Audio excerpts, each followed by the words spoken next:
아침 햇살과 모닝콜로 너와 시작하는 하루, 마치 내 인생의 포커스가 지금에 맞춰진 걸까. Hello everyone. So gusto ko po i-share sa inyo ngayong araw yung in-order kong diaper. So mag-open po ako ng parcel ngayon. At ito nga, napakalaki nga kasi nga guys. Tulad pa rin ng dati, dalawang balot po ang aking in-order. Buy one take one and 50 pieces sa isang balot. So 100 pieces po lahat.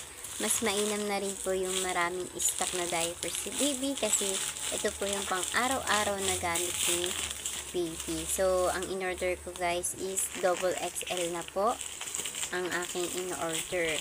And gusto kong i-share sa inyo na itong in-order kong diapers is okay po siya at magandang klase din. At syempre, pag puno po ang diapers ay tumatagos naman talaga pag puno siya guys.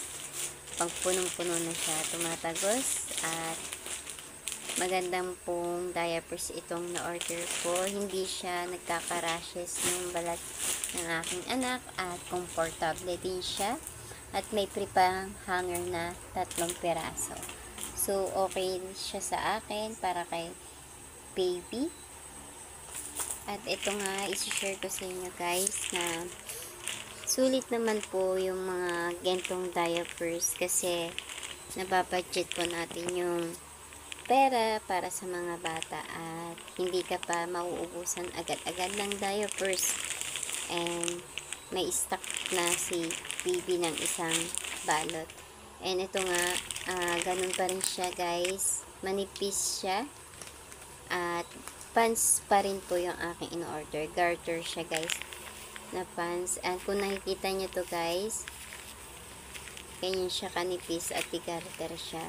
Hindi na siya mahirap isuot kay baby kasi habang lumalaki sila, makulit sila at nakikipaghabulan. So, madali ang suot na po yan. At kung nakikita nyo, walang nakalagay na front.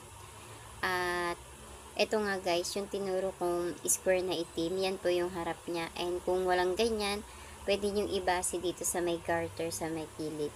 Kung ano po yung mahaba, yun po yung sa likod. Kung ano yung maiksi guys, yun po yung sa harap. So, ganyan po guys.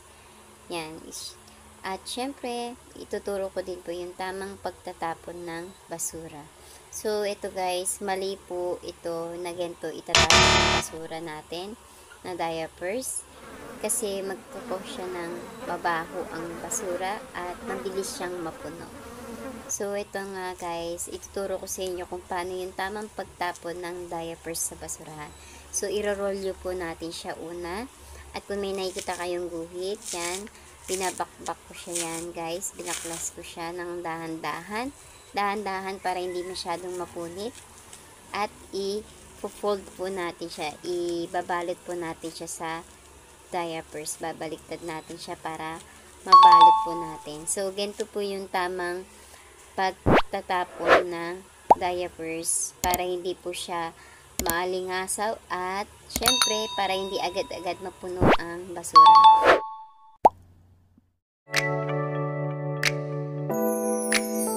따뜻한 모닝커피의 향기가 오늘 하루도 날 기대하게